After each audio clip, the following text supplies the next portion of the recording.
अस्सलातु वस्सलामु अला हबीबिही सिराजम मुनीरा व अला आलिही व अस्हाबिही व अहले बैतिही यौमल क़ियामती कसीरन कसीरा। अम्मा बाद फ़ऊज़ बिल्लाहि मिनश शैतानिर रजीम बिस्मिल्लाहिर रहमानिर रहीम व इन्नका लअला खुलुक़िन अज़ीम। सदक़ल्लाहुल अज़ीम व सदक़ रसूलुहुन नबियुल करीम मतीनुर रऊफ़ुर रहीम। जिंदगी दी है तो जिंदगी ये नहीं है किसी के लिए, जिंदगी है नबी की नबी के लिए। ना समझ मरते हैं जिंदगी के लिए, जीना मरना है सब कुछ नबी के लिए। अख्तरे कादरी खुल्द में चल दिया, खुल्द वाहे हर एक कादरी के लिए।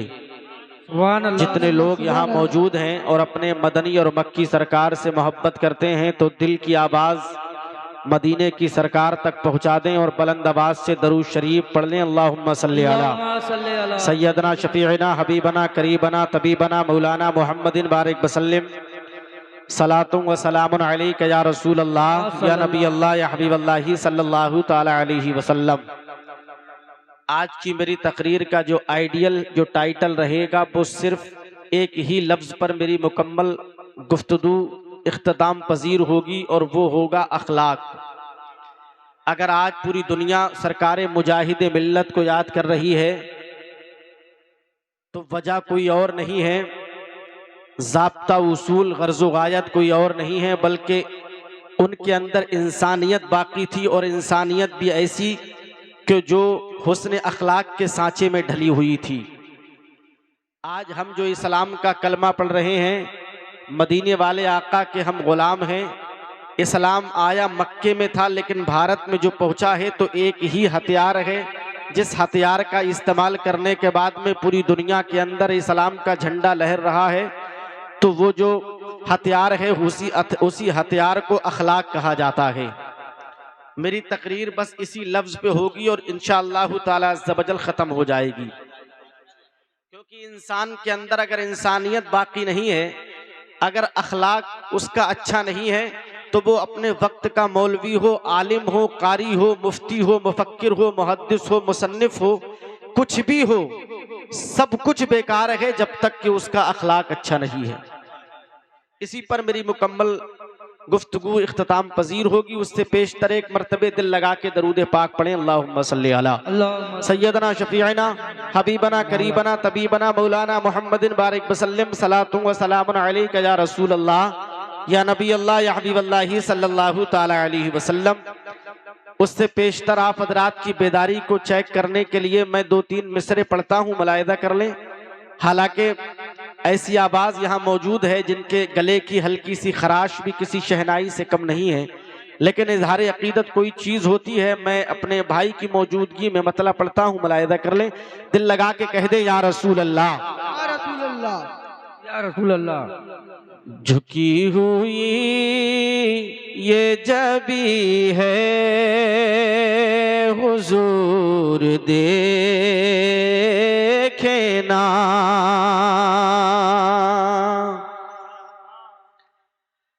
झुकी हुई ये जबी है हुजूर देखे ना, झुकी हुई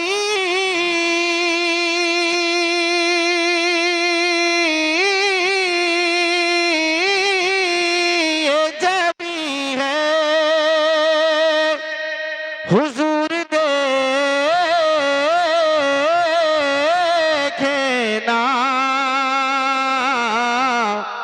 हमारा क़ल्बे हज़ी है हुजूर देखे ना, हमारा क़ल्बे हज़ी है हुजूर देखे ना। मेरा शियार नात पढ़ना है नहीं, लेकिन इजहार अकीदत चीज़ कोई होती है। मैं आप हज़रात को बेदार करना चाहता हूँ और माइक के लिए तो बहुत कुछ मेरे भाई ने कह दिया है। न चीन जाएगा, न जापान जाएगा, माइक खराब हुआ तो पढ़ने वाला सीधा कब्रिस्तान जाएगा। तो माइक का बहुत बड़ा रोल होता है। मैं आप हज़रात तक मतलब फिर से पढ़ता हूँ, मुलाहिदा कर लें एक मरतबा और कह दें या रसूल अल्लाह। झुकी हुई ये जबी है हुजूर देखे ना, हमारी आँख में खुशियों का रक़्स होता था, हमारी आँख में खुशियों का रक़्स होता था, हमारी आँख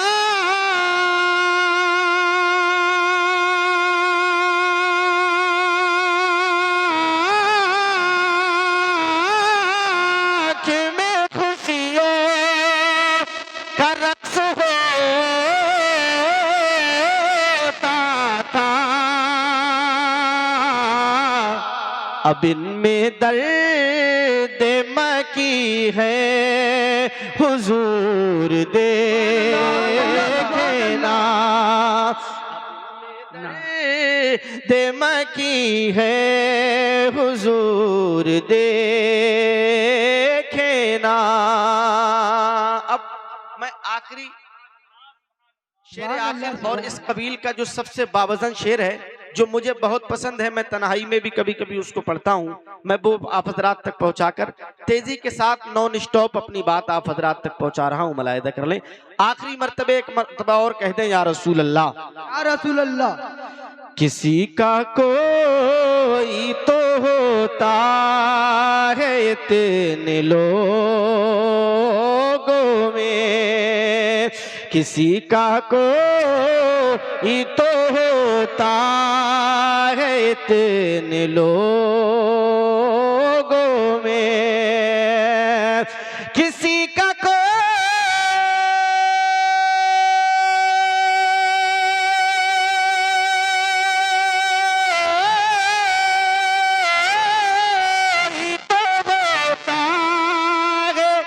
इतने लोगों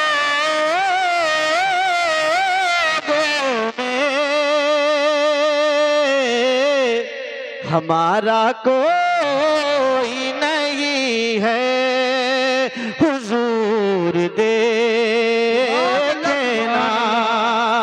हमारा कोई नहीं है हुजूर देखना। दरूद पाक पढ़ें, अल्लाहुम्मा सल्ली अला सय्यदना शफीअना हबीबना करीबना तबीबना मौलाना मुहम्मदिन बारिक वसल्लम सलातु व सलाम अलैका या रसूल अल्लाह सल्लल्लाहु अलैहि वसल्लम। आला हजरत अजीमुल बरकत मुजद्दिद दीन व मिल्लत, बरेली के ताजमहल, बरेली के कुतुब मीनार, बरेली के मजहर, आला हजरत फरमाते हैं, सूना जंगल रात अंधेरी छाई बदली काली है। अभी मेरे भाई जो मेरे राब्ते में रहे वो मुझ तक आए और उन्होंने तकरीर की फरमाइश कम की जाती है, लेकिन उन्होंने मुझे काफ़ी ज़्यादा अपने मोबाइल के ज़रिए सुना है, तो ये कुछ कह के गए हैं। अगर आप हजरात की मोहब्बत शामिल हाल रहेगी तो मैं इनकी बात आप हजरत तक पहुँचा दूँगा इंशाअल्लाह ताला अज़्ज़ व जल। बाकी फैसला अभी 10-20 मिनट में ही हो जाएगा कि आप हजरात क्या चाह रहे हैं। मेरे आला हजरत फरमाते हैं, सूना जंगल रात अंधेरी छाई बदली काली है, सोने वालों जागते रहियो चोरों की रखवाली है, और दुनिया को तू क्या जाने ये बिस्की गांठ है हर्राफा, सूरत देखो जालिम की तो कैसी भोली भाली है, सूरत देखो जालिम की तो कैसी भोली भाली है। अब मैं तकरीर शुरू करने से पहले अपनी वही तमहीद आप हजरात तक पहुंचा दूं जिस तमहीद के जरिए मैं आप हजरात तक पहुंचा हूं। आप तमामी हजरात सरकारे मुजाहिदे मिल्लत के शहर और नगर में रहते हैं, और इस मुजाहिदे मिल्लत की नगरी और बरेली शरीफ का जो ताल्लुक है वो बहुत गहरा है। लेकिन याद रखिएगा, जिस कुरान पाक को मेरे रब ने अपने महबूब पर नाजिल फरमाया है उसको पूरी दुनिया कुरान पाक के नाम से याद करती है, और उसी कुरान पाक का जिसने तर्जमा लिखा है उसी को पूरी दुनिया सैयदी आला हजरत अजीमुल बरकत के नाम से याद करती है। तो आइए सुनते चले जाइएगा मिल्लत के नौजवानों, कुरान पाक को सब जानते हैं, कुरान पाक को पढ़ना इबादत है। जहां कुरान पाक को पढ़ना इबादत है वहीं कुरान पाक को छूना भी इबादत है। जहां कुरान पाक को छूना इबादत है, वहीं कुरान पाक को इबादत की और मोहब्बत की नजर से देखना भी इबादत है। लेकिन आइए सुनते चले जाइएगा मिल्लत के नौजवानों, किताबें आप हजरात को दुनिया में बहुत मिलेगी और आसमान से नाजिल होने वाली किताबें भी मिल जाएंगी। लेकिन आज याद रखिएगा, जब हम कुरान पाक के पहले पेज को पलटते हैं, जब हम कुरान पाक के पहले बरक को पलटते हैं, तो मेरे रब के बेशुमार नाम लिखे हुए होते हैं। कहीं पे मेरे रब का नाम रहमान करके लिखा हुआ होता है, कहीं पे मेरे रब का नाम रहीम करके लिखा हुआ होता है, कहीं पे मेरे रब का नाम हन्नान करके लिखा हुआ होता है, कहीं पे मेरे रब का नाम मन्नान करके लिखा हुआ होता है, कहीं पे मेरे रब का नाम अला कुल्ले शैन कदीर करके लिखा हुआ होता है, कहीं पे मेरे रब का नाम गफूर रहीम करके लिखा हुआ होता है। लेकिन याद रखिएगा इस्लाम के मुकद्दस शहजादों, मैं आप हजरात से 30 सेकंड का एक तारीखी साथ सवाल करके अपना जवाब हासिल करना चाहता हूँ। लोगों, आप अल्लाह की इबादत करने के लिए 5 मरतबे अल्लाह के हुजूर पेशानी झुकाने के लिए मस्जिद में जाते हो। आप हजरात ने अल्लाह के बेशुमार नाम पढ़ते भी हो, जिक्र करते हो, तस्बीह पे पढ़ा करते हो। लेकिन है मुजाहिदे मिल्लत की नगरी में रहने वालों, आज ये बरेली से आया हुआ फकीर आप हजरात से इस बात का सवाल करना चाहता है। लोगों, जिस अल्लाह की इबादत तुम किया करते हो, जिस परवरदिगार आलम की बंदगी तुम किया करते हो, जिस परवरदिगार आलम की वहदानियत का ऐलान तुम किया करते हो, और मस्जिद के मीनारे से जब 5 मरतबे मुअज्जिन आजान दे के तुम्हें बुलाता है और तुम परवरदिगार आलम के पाकीज़ा घर, उसके घर में पहुंचकर अपनी जबीन अकीदत को खम करते हो, क्या आपको मालूम है जिस रब की तुम इबादत करते हो, उस रब का सबसे ज्यादा जो पसंदीदा नाम है वो क्या है? तो नाम तो सबको मालूम है, लेकिन मेरे सवाल का जवाब आप ना दे सकोगे। तो आइए मैं आप हजरात को अपने सवाल का जवाब दे रहा हूँ, तो सुनते चले जाइएगा मिल्लत के नौजवानों। परवरदिगार आलम को जो अपना सबसे ज्यादा पसंदीदा नाम है वो कोई और नहीं बल्कि लफ्ज़ अल्लाह है। जब कोई बंदा अपने रब को अल्लाह कह के पुकारता है तो परवरदिगार आलम को अपने बंदों पे प्यार आ जाता है, और जब बंदों पे मेरे रब को प्यार आता है तो रहमत खुदा बंदी अपने बंदों पे मेहरबान हो जाती है, और जब रहमत खुदा बंदी बंदों पे मेहरबान होती है तो बंदों की किस्मत का सितारा औज सुरैया पे गर्दिश करता हुआ नजर आता है।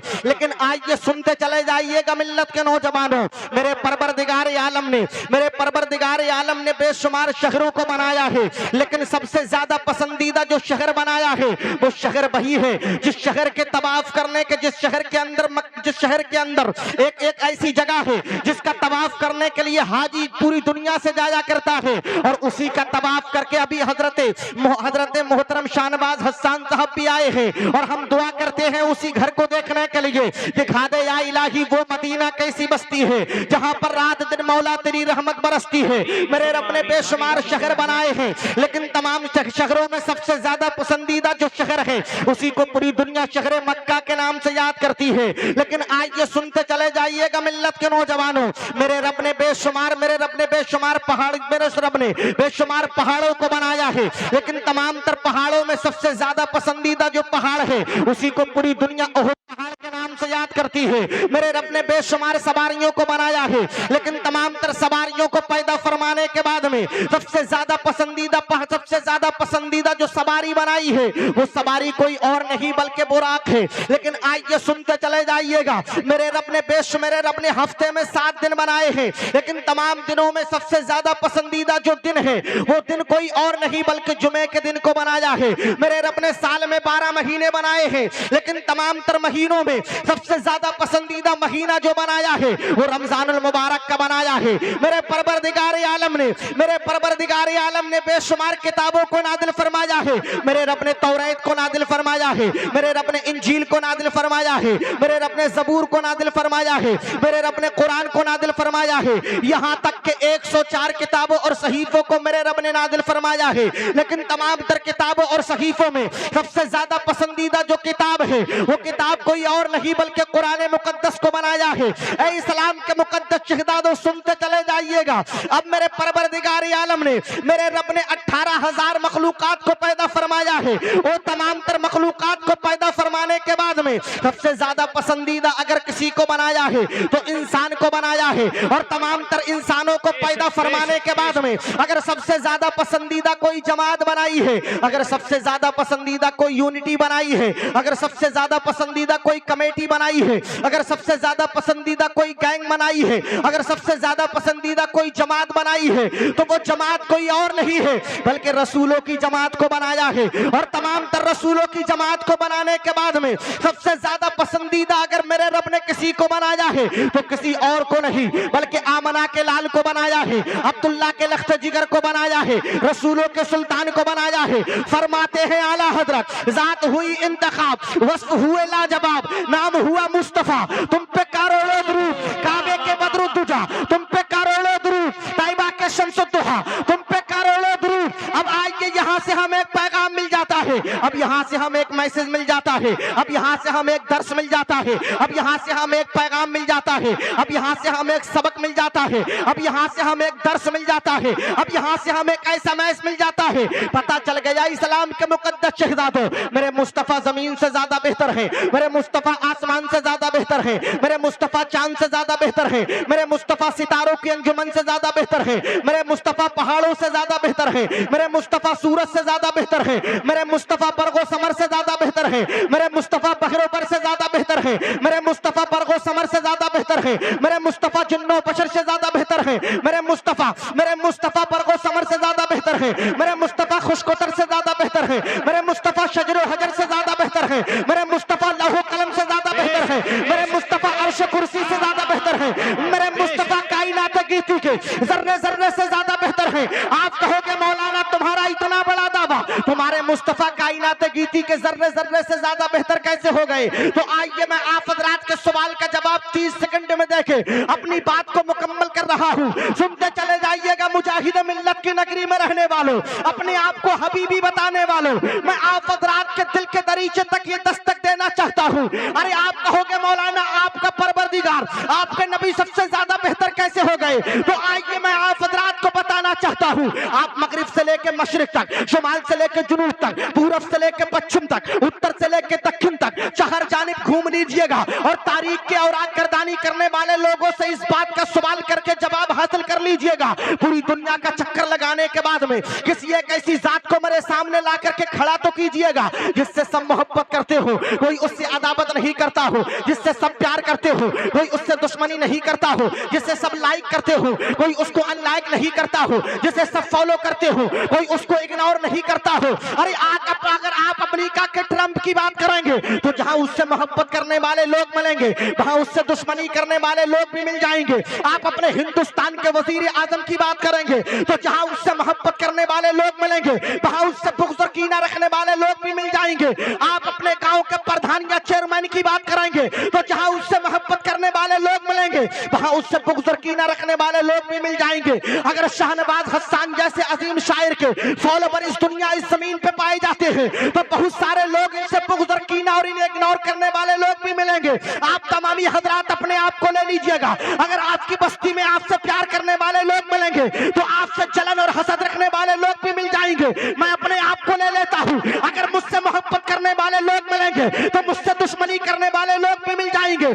लेकिन आज जो सुनते चले जाइएगा मिल्लत के नौजवानों, किसी एक ऐसी जात को मेरे सामने ला करके खड़ा तो कीजिएगा जिससे सब मोहब्बत करते हो, कोई उससे दुश्मनी नहीं करता हो, जिससे सब प्यार करते हो, कोई उससे अदावत नहीं करता हो, जिससे सब लाइक करते हो, कोई उसको अनलाइक नहीं करता हो, जिसको सब फॉलो करते हो, कोई उसको इग्नोर नहीं करता हो।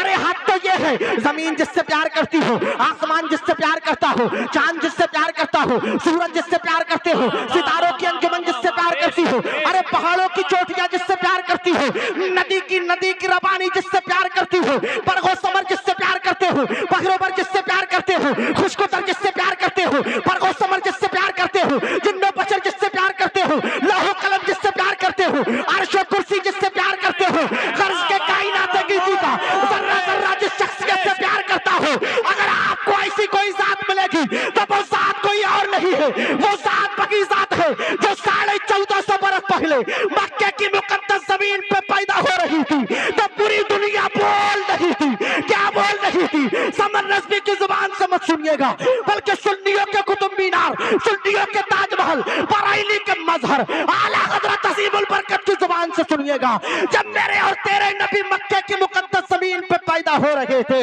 तो पूरी दुनिया बोल रही थी।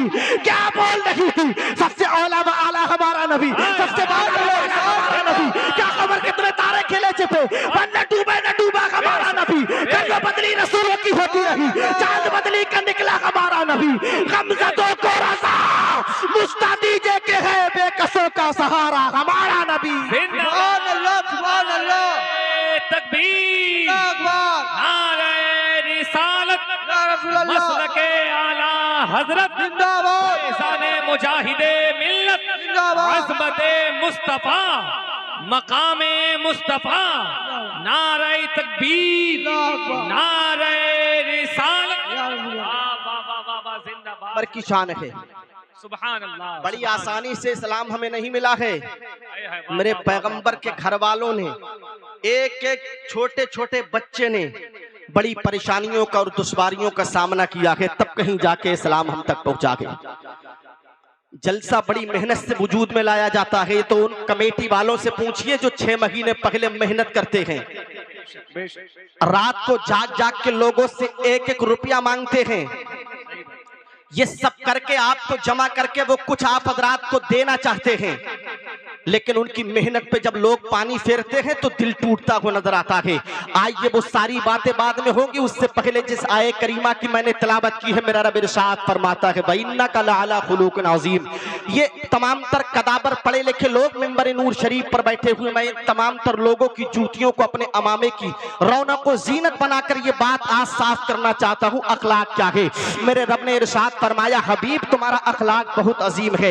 ये अजीम क्या है? ये लफ्ज जो है वो अरबी का है और इसके माना क्या आते हैं? अजीम के माना बड़े के आते हैं। अगर हमने किसी भी मौलवी का अखलाक बड़ा देखा और बुलंद देखा तो कह दिया फुला का अखलाक बहुत अजीम है। मैंने आपकी बस्ती के लोगों की मेहमान नवाजी देखी तो मैंने कह दिया अरे मुजाहिद मिल्लत की नगरी के रहने वाले लोगों का अखलाक इतना अजीम है, तो फिर सरकार मुजाहिद मिल्लत का अखलाक कैसा रहा होगा? आइए सुनते चले जाइएगा। इस्लाम का मुकद्दस शहदादुल लफ्ज़ अजीम जब हम ऊंची जगह देखते हैं और हमारे पास में कोई जुमला नहीं होता है तो हम लफ्ज़ अजीम का इस्तेमाल करते हैं। अजीम के माना बड़े के आते हैं। मेरे रब ने इरशाद फरमाया है हबीब तुम्हारा अखलाक बहुत अजीम है। अखलाक जो है वो लफ्ज़ खुल्क की जमा है। एक होता है अखलाक और एक होता है हुस्न सुलूक। अखलाक किसी और के पास में नहीं, बल्कि अखलाक किसी और के पास में नहीं बल्कि हमारे और आपके नबी के पास में मिलेगा। एक हुस्न सुलूक होता है, एक हुस्न अखलाक होता है। अरे हुस्न सुलूक और हुस्न अखलाक में डिफरेंस क्या है, चेंजिंग क्या है, तमीज क्या है, इसका इम्तियाज आप हजरात कैसे करेंगे? तो आइए मैं आप हजरात को बता रहा हूं। अरे दुनिया के अंदर आप मोबाइल फोन चलाते हो, आज सोशल मीडिया का जमाना है, आज प्रिंट मीडिया का जमाना है, इलेक्ट्रॉनिक मीडिया का जमाना है, अखबारात और सैटेलाइट का जमाना है। आप रहते तो धामनगर शरीफ और मुजाहिद मिल्लत की नगरी में हो, लेकिन इसी मोबाइल फोन के जरिए अगर आप चाहते हो कि आपका अपना कोई सऊदी अरब में है तो आप उससे बाई फेस बात करते हो मोबाइल के जरिए, नेटवर्किंग के जरिए। इतना आगे पहुंच चुका है ये दौर और इतना आगे पहुंच चुका है ये जमाना। लेकिन आज ये सुनते चले जाइएगा मिल्लत के नौजवानों, आप जब हमारे 10 साल के बच्चे की आप जेब को देखेंगे तो उसकी जेब के अंदर कुछ मिले ना मिले, लेकिन एक मोबाइल फोन जैसा खिलौना जरूर मिल जाएगा। हर बच्चे के पास में, छोटा बच्चा हो या बड़ा हो, मोबाइल फोन का खिलौना इस्तेमाल करता है। लेकिन जब हम मोबाइल चलाते हैं तो उसके अंदर किसी ना किसी कंपनी का सिम कार्ड भी चला जा करते हैं। हम किसी ना किसी कंपनी का सिम कार्ड इस्तेमाल करते हैं। अरे जहां हमारे मोबाइल पे हमारे दोस्त का फोन आता है, जहां हमारे मोबाइल पे हमारे बाप का, हमारी माँ का फोन आता है, हमारे भाई का फोन आता है, हमारे अजीजो अकरबा, हमारे रिश्तेदार, हमारे अहले खाना का फोन आता है, वहीं पे हमारे मोबाइल पे जिस कंपनी की सिम कार्ड पड़ी हुई होती है उस कंपनी का भी फोन आता है। लेकिन बाहरे मेरे बेटा, बाहरे मेरे बच्चे, तू कितना समझदार हो गया है। अरे जब तू अपने दोस्त का नंबर देखता है तो देख करके रिसीव कर लेता है। जब तू अपने बाबा का फोन देखता है तो समझ जाता है किसी और का नंबर नहीं, मेरे बाप ने फोन किया होगा, रिसीव करके सलाम भी पेश करता है। लेकिन जब तेरी तेरे से सिम कार्ड के ऊपर, जब तेरे सिम कार्ड पे कंपनी का फोन आता है तो उसको सलाम तो नहीं करता है, तो उसको आदाब तो नहीं करता है, बल्कि कंपनी से बात करने वाले की लेडीज या जेंट्स आवाज आती है और वो कहना चाहती है सर हम आपको एक प्लान देना चाहते हैं। अगर मेरा 8 साल का बच्चा है और उधर से बात करने वाला 30 साल का या 22 साल का जवान भी है, तो वो हमारे नन्हे से बच्चे से सर करके बात कर रहा है, लेकिन मेरा बच्चा उसका इस्तेमाल अदब से नहीं बल्कि गालियों से करता हुआ नजर आता है। ऐसा होता है कि नहीं होता है? मैंने देखा है, मैं आपको बता रहा हूं। लेकिन आज ये सुनते चले जाइएगा मिल्लत के नौजवानों, जब तेरा नन्हा सा बच्चा गाली दे रहा है, उधर से 18 साल का कलियल जवान तेरे बच्चे की गाली सुनकर बाद में कहता है सर सॉरी माफ कीजिएगा, हम तो आपको प्लान देना चाह रहे थे। ये सब आपकी गालियों को बर्दाश्त क्यों किया जाता है? इसलिए कि उसका मतलब शामिल होता है, मतलब शामिल होता है। इसलिए कि अगर उसने बदले में तेरे बच्चे को गाली दे दी तो हो सकता है कि तेरा बेटा उसके कंपनी के सिम कार्ड को तोड़ करके फेंक दे। उसे मालूम है अगर इसका दिल दुख गया तो मेरा एक कस्टमर कम हो जाएगा, मेरी आमदनी मेरी इनकम कम हो जाएगी। तो पता चला जो मैंने एग्जाम्पल आपको दिया है देने की वजह यह है, हमारी कंपनी से बात करने वाला जो ऑनर है वो गाली को इसलिए बर्दाश्त कर रहा है कि उसका इसमें मतलब शामिल है, लालच शामिल है। अगर मेरा आपसे मतलब होता है तो मैं आपसे प्यार से बात करता हूं, और मेरा मतलब निकल जाता है तो मैं तुम्हें सलाम करने के लिए तैयार नहीं रहता हूं, मैं तुम्हें मोहब्बत की नजर से देखने के लिए तैयार नहीं रहता हूं। ये दौरे हाजिर का ये हाल है इस्लाम के मुकद्दस शहजादों, ये दौरे पुरफितन का अलमिया है जो मैं आप हज़रात तक पहुंचा रहा हूं। ये तो हुस्न सुलूक हो गया जिसमें मतलब शामिल है। अरे हुस्न अखलाक किसके पास में है? मैं तमाम तर उलमा की तवज्जो चाहता हूं जो मेरे जुमले की तायीद करेंगे। हुस्न अखलाक किसी और के पास में नहीं बल्कि मेरे मदनी और मक्की सरकार के पास में है। मैंने आलम तसव्वुर में कुरान पाक की पहली जिल्द को खोला है, और कुरान पाक को खोलने के बाद में कुरान से मैंने पूछा है, ए कुरान, अरे तेरे अंदर तो जमीन का जिक्र है, तेरे अंदर तो आसमान का जिक्र है, तेरे अंदर तो पहाड़ों की बुलंदी का जिक्र है, अरे तेरे अंदर तो पूरी दुनिया के खित्ते का और पूरी दुनिया के नुक्ते का जिक्र है। कुरान, मैंने मुस्तफा को नहीं देखा है, मैंने मुस्तफा की रफ्तार और गुफ्तार को नहीं देखा है, मैंने मुस्तफा के चलने और फिरने को नहीं देखा है, मैंने मुस्तफा के सोने और जागने को नहीं देखा है, मैंने मुस्तफा के खाने और पीने को नहीं देखा है। कुरान जरा ये तो बता दे मेरे मुस्तफा के कदम नास कैसे थे? जब मैंने कुरान से इतना सवाल किया था तो कुरान में मेरा रब इरशाद फरमाता है, नादान तू मेरे मुस्तफा के कदमों के बारे में पूछना चाहता है तो सुन ले। मेरा रब इरशाद फरमाता है, ला उक़सिमु बिहादल बलद व अंत हिल्लुम बिहादल बलद। मैंने कुरान से पूछा, ए कुरान जरा ये तो बता दे मेरे मुस्तफा के हाथ कैसे थे? जब मैंने इतना कहा तो मेरा रब कुरान में इरशाद फरमाता है, यदुल्लाहि फौका ऐदीहिम। मैंने कुरान से पूछा, ए कुरान जरा ये तो बता दे मेरा मुस्तफा का सीना कैसा था? तो मेरा रब इरशाद फरमाता है, अलम नशरह लक सदरक व वदअना अन्का बिज़रक। मैंने कुरान से पूछा, ए कुरान जरा ये तो बता दे मेरे मुस्तफा का मेराज का सफर कैसा था? जो गुज़िश्ता शब निकली है उसी का जिक्र मेरे रब ने 15वें पारे के शुरू में किया है। सुब्हानल्लज़ी असरा बिअब्दिही लैलन मिनल मस्जिदिल हराम। मैंने कुरान से पूछा, ए कुरान जरा ये तो बता दे मेरा मुस्तफा की नजर कैसी थी? तो मेरा रब इरशाद फरमाता है, मा ज़ागल बसर व मा तग़ा लक़द रअा मिन आयाति रब्बिहिल कुबरा। मैंने कुरान से पूछा, ए कुरान जरा ये तो बता दे मेरे मुस्तफा की जुबान कैसी थी? मेरा रब इरशाद फरमाता है, वमा यंतिकु अनिल हवा इन हुवा इल्ला वह्युन युहा। मैंने कुरान से पूछा, ए कुरान जरा ये तो बता दे मेरे मुस्तफा की औलाद की कसरत कैसी थी? तो मेरा रब मुस्तफा की औलाद की कसरत के ताल्लुक से 30वें पारे के आखिर में इरशाद फरमाता है, इन्ना आतैना कल कौसर फसल्लि लिरब्बिका वनहर। मैंने कुरान से पूछा, ए कुरान जरा ये तो बता दे मेरे मुस्तफा की बारगाह का आदाब और इख्तियार और पावर कैसा था? मेरा रब इरशाद फरमाता है, मा आताकुमुर रसूलु फखुज़ू व मा नहाकुम अन्हु फंतहू। मैंने कुरान से पूछा, ए कुरान जरा ये तो बता दे मेरे मुस्तफा की मोहब्बत कैसी थी? तो मेरा रब इरशाद फरमाता है, कुल इन कुंतुम तुहिब्बूनल्लाह फत्तबिऊनी युहब्बुकुमुल्लाह। मैंने कुरान से पूछा, ए कुरान जरा ये तो बता दे मेरे मुस्तफा की नूरानियत कैसी थी? तो मेरा रब इरशाद फरमाता है, कद जाअकुम मिनल्लाहि नूरुन व किताबुम मुबीन। मैंने कुरान से पूछा, ए कुरान जरा ये तो बता दे मेरे मुस्तफा की रहमत कैसी थी? तो मेरा रब इरशाद फरमाता है, वमा अरसलनाका इल्ला रहमतल लिल आलमीन। मैंने कुरान से पूछा, ए कुरान जरा ये तो बता दे मेरे मुस्तफा का नाम क्या था? तो मेरा रब इरशाद फरमाता है, मुहम्मदुर रसूलुल्लाह। मैंने कुरान से पूछा, ऐ कुरान मेरे मुस्तफा के जुल्फे वल्लैल से लेके एड़िए अथर तक का पूरा मुजस्समा कैसा था? तब मेरा रब 30 में पारे के आखिर में इरशाद फरमाता है, वद्दुहा वल्लैली इदा सजा मा वद्दाअक रब्बुका वमा क़ला। ऐ कुरान, मैंने कुरान से आखिर में पूछा, कुरान तूने मेरे मुस्तफा की जुल्फों का जिक्र किया, तूने मेरे मुस्तफा की एड़िए अथर का जिक्र किया, तूने मेरे मुस्तफा के दंदाने मुबारक का जिक्र किया, तूने मेरे मुस्तफा के सीने मुबारक का जिक्र किया, तूने मेरे मुस्तफा की अंगुष्ठ मुबारक का जिक्र किया, लेकिन ऐ कुरान तूने किसी भी वस्फ को अजीम नहीं कहा। ऐ कुरान मेरे मुस्तफा का अजीम वस्फ क्या है? मेरे मुस्तफा का अजीम अखलाक क्या है? मेरे मुस्तफा की अजीम शय क्या है? जब मैंने कुरान से इतना पूछा तो मेरा रब कुरान में इरशाद फरमाता है, व इन्नका लअला खुलुकिन अजीम। हबीब तुम्हारा अखलाक बहुत अजीम है। जब बराइली के ताजमहल की नजर, जब बराइली के मजहर की नजर, जब बराइली के कुतुब मीनार की नजर, आला हजरत की नजर जब मेरे पैगंबर के अखलाक पे पड़ती है तो बराइली की टूटी हुई चटाई से मेरा रजा पुकार के कहता है, तेरी खुल्क को हक ने अजीम किया, तेरी खल्क को रब ने जमील किया, कोई तुझसा हुआ है न होगा शाह, तेरे खालिक हुस्ने अदा की कसम। जिंदाबाद जिंदाबाद, नारे तकबीर, नारे रिसालत, मसलके आला हजरत, जश्ने हुजूर मुजाहिदे मिल्लत, शाने हुजूर मुजाहिदे मिल्लत कमेटी, नारे तकबीर, नारे रिसालत। वाह वाह वाह। और सादाते इकराम की नगरी महरारा मुकद्दसा से हुजूर नज़्मी मियां पुकार के कहते हैं, सरकार के अखलाक के ताल्लुक से आगाज से आखिर तक कुरान नाते मुस्तफ़ा, उनके हंसी बयान का कैसा अनोखा ढंग है। ऐ रजा खुद साहिब कुरान मद्दाही हुजूर, तुझसे कम मुमकिन है फिर मिदहत रसूलुल्लाह की, ये मेरे पैगंबर की शान है।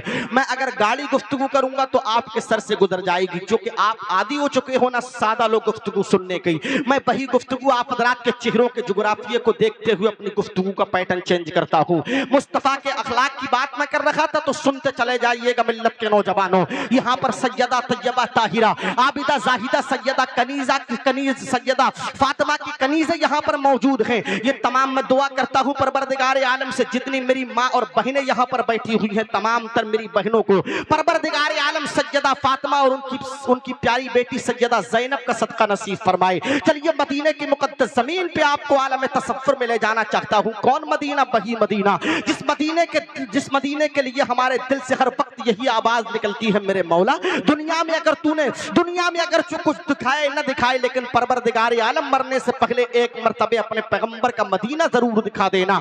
मैं आलम तसव्वुर में आपको उसी मदीनत रसूल की सरहदों के करीब करना चाहता हूँ। मदीने की मुकद्दस जमीन है और मदीने की मुकद्दस जमीन पे एक यहूदी रहा करता था, उसका इंतकाल हो गया था। लेकिन जब उसका इंतकाल हुआ था तो अपनी बेगम की, अपनी बीबी की गोद में एक नन्ही सी अमानत छोड़ करके मरा था। वो अमानत कोई और नहीं थी बल्कि वो अमानत एक बेटी की शक्ल में थी। वो बेटी जब उसके शौहर को इंतकाल किए हुए 7 साल हो गए और बच्ची 7 साल की हो गई तो अपनी माँ के दामन को पकड़ के रात के सन्नाटे में सवाल करती है, ऐ मेरी माँ मैं तुमसे एक सवाल करना चाहती हूँ। अब ये बात सुन लीजिएगा, अगर आपके सीने के अंदर दिल है और दिल के अंदर धड़कने मौजूद हैं और वो धड़कने अगर पैगंबर इस्लाम से मोहब्बत करती हैं, तो इस बात को सुनने के बाद अगर आपका दिल न पसीजा और आपकी आंख से आंसू मोती बन के जमीन पे नहीं गिरे तो आप अपने ईमान को और अपनी मोहब्बत को झंझोड़ के देख लीजिएगा।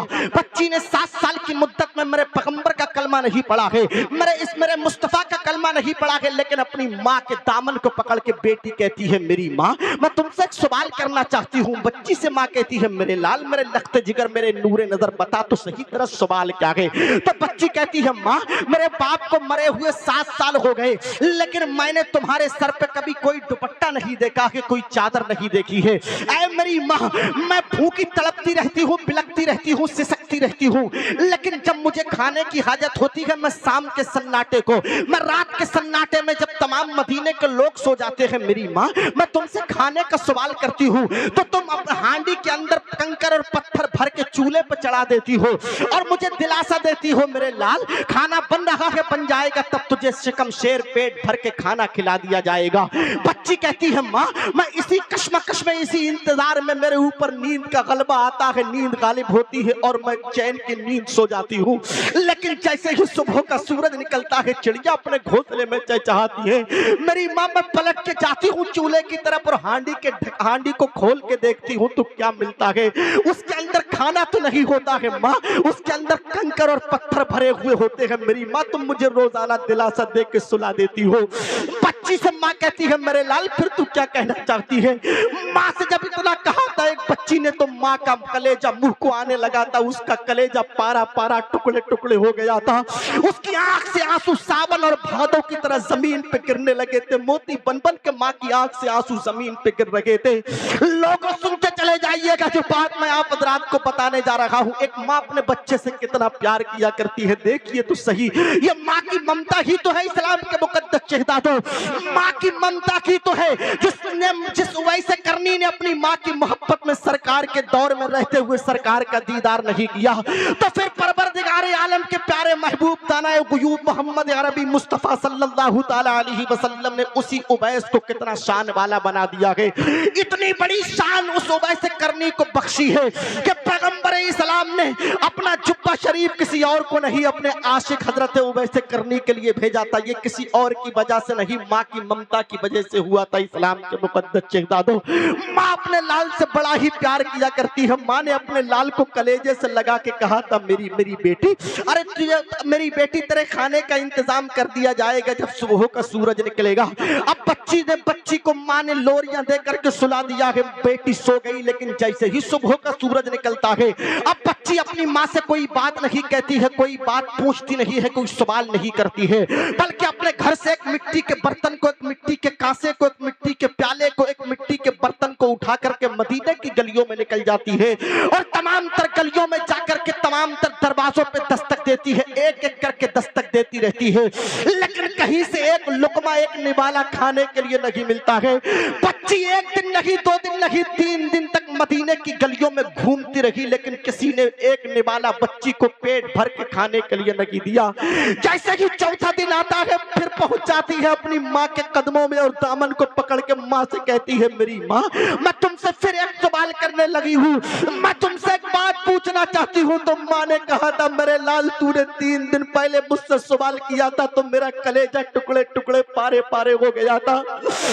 मेरी बच्ची बता तो सही, अब तेरा सवाल क्या है, अब तू क्या पूछना चाहती है? तो बच्ची ने कहा था, माँ, मैं 3 दिन से तुम्हें बगैर बताए हुए, तुम्हारी बगैर इजाजत के मदीने की गलियों में दस्तक देती फिर रही हूँ, दर दर मारी मारी फिर रही हूँ, लेकिन मेरी माँ जरा ये तो बताओ कि मदीने के अंदर कोई इतना बड़ा पैसे वाला, दौलत वाला नहीं है, इतना बड़ा सरमायादार नहीं है जो मुझ यतीम बच्ची को शिकम शेर भर पेट खाना खिला दे?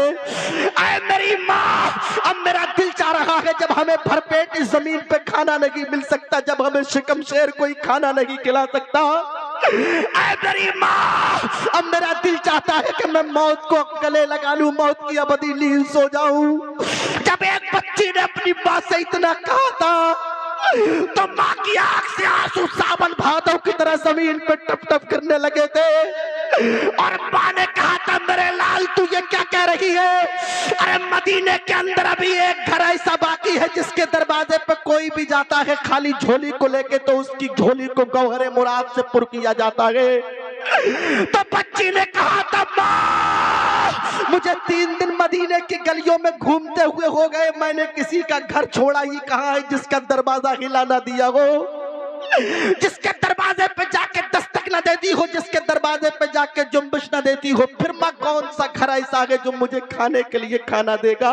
तो माँ ने कहा था, मेरे लाल, वो दरवाजा किसी और का नहीं बल्कि मोहम्मद अरबी मुस्तफा का दरवाजा है, वो मुसलमानों के पैगंबर का दरवाजा है। अरे जब जमाने वाले गिरा दिया करते हैं तो पैगंबर इस्लाम उठा लिया करते हैं, और जिसको मेरा पैगंबर उठाया करता है फिर जमाने के लोग मिलके नहीं गिराया करते हैं। तभी तो किसी ने कहा था, जमाने की निगाहों में वो रुस्वा हो नहीं सकता, जमाने की निगाहों में और रुस्वा हो नहीं सकता, नबी कर दे जिसे ऊंचा वो नीचा हो नहीं सकता। बच्ची ने कहा था, माँ, तुम उसी मोहम्मद की बात कर रही हो जिस मोहम्मद को मेरा बाप गाली देते देते दुनिया से चला गया? तुम उसी मोहम्मद की बात कर रही हो जिस मोहम्मद को मेरा खानदान बुरा भला कहता है, गालियां देता है, इसलिए कि वो तो यहूदी खानदान से ताल्लुक रखती थी, पैगंबर इस्लाम का कलमा नहीं पढ़ा था। तो माँ कहती है मेरे लाल, मैं मानती हूँ तेरा बाप गाली देता था, मैं मानती हूँ तेरा चचा गाली देता था, मैं मानती हूँ तेरा कबीला तेरा खानदान गाली देता था, लेकिन मेरी बेटी जरा ये तो बता दे, अगर पैगंबर को किसी ने गाली दी हो और पैगंबर ने बदले में किसी को गालियां दी हो, अरे मेरे पैगंबर की शान तो ये थी, मुस्तफा को अगर कोई गालियां दे दिया करता था तो पैगंबर बदले में गाली नहीं बल्कि दुआओं से नवाजते हुए नजर आते थे। तभी तो किसी ने कहा था वह उस गली में रोज जाता था जिस गली में जख्म खाता था, जितने पत्थर बदन पे पड़ते थे उतनी ही शिद्दत से मुस्कुराता था।